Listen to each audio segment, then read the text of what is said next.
Boo-ka-ka, boo-ka-ka-ka-ka, boo-ka-ka. All right, and we're back. It's another Motion Picture Monday. It's the first Monday of March. That's gotta be something special. Today, we're gonna dive into a topic that always seems to be one of those hot debates: to storyboard or not to storyboard. And to do that, we're gonna take a look at a commercial I directed last October for the brand Rapala Ripstop.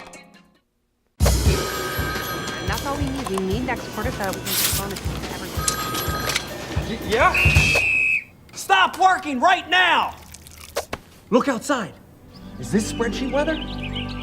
No, it's not. This is fishing weather. So stop clicking, get out there, and catch a bass.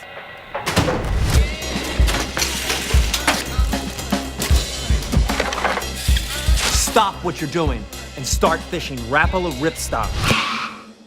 Whoa, what a fun commercial. I hope that makes you want to go fishing. It sure did for me. As we were in pre-production for this commercial, as we were prepping it, as we were making it, as we were getting all the props, all I could keep thinking about is, why am I not fishing? But on to more important topics: to storyboard or not to storyboard. For pretty much my entire career, I did not ever want to storyboard. All the movies I made, short films, music videos, everything I was making, I didn't see a point, or I didn't find storyboarding to be necessary at all. I would plan out the shoot from either looking at the script, looking at the treatment, reading through the overview of the project, and I would just start envisioning the entire project in my head. From there, I would be building shot lists, mood boards, I'd be coming up with photo references, and I never really took the time to put the images in my head down on paper. So what actually worked the best for me when I would be doing these short films and feature films would be working from an overhead diagram. As we had the script ready to go, and I've done all my breakdown stuff, I would have my entire shot list, and we'd be location scouting. And on the location scouting, I'd be having someone kind of quickly sketching up what the location looked like, kind of getting measurements of rough dimensions, and I would draw an overhead diagram that I would pass out on each day of shooting that says,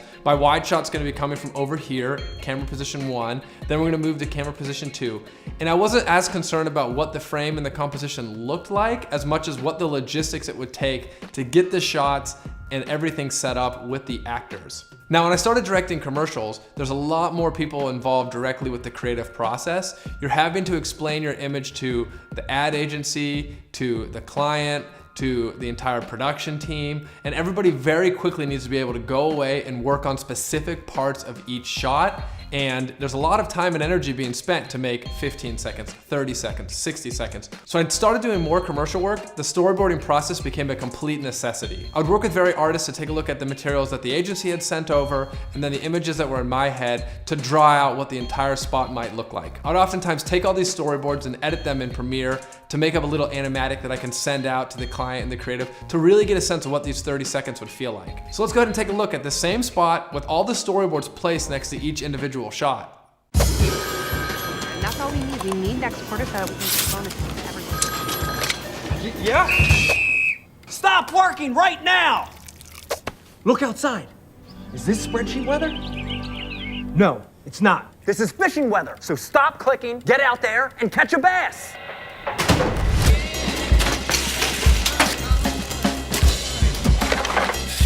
Stop what you're doing and start fishing Rapala Ripstop.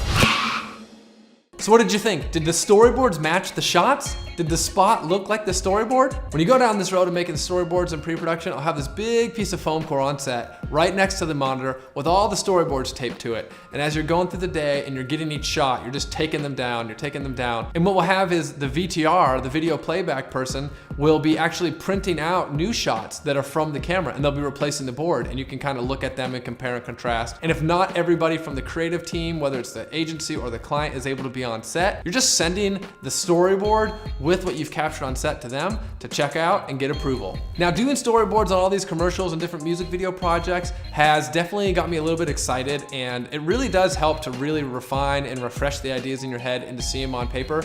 I'm excited with the next feature films, the next narrative projects that I do, to actually implement that pre-production process and the storyboarding into the features when I can and when I can afford it. I don't draw very well myself, so I usually have to have someone else do it. But what do you think? Are you someone that likes to storyboard, or do you like to get on set and see what happens? Tell me in the comments below. Also, over here at Tomcat, we got a big announcement. We brought in a new executive producer. His name is Miguel. You're gonna meet him soon, and Miguel needs some juice. So if you like what we're doing here at Tomcat, be sure to slap at that subscribe button. Leave a comment below if there's any film tips or tricks you want us to go into, and we'll see you in the next video. Peace, a peace sign.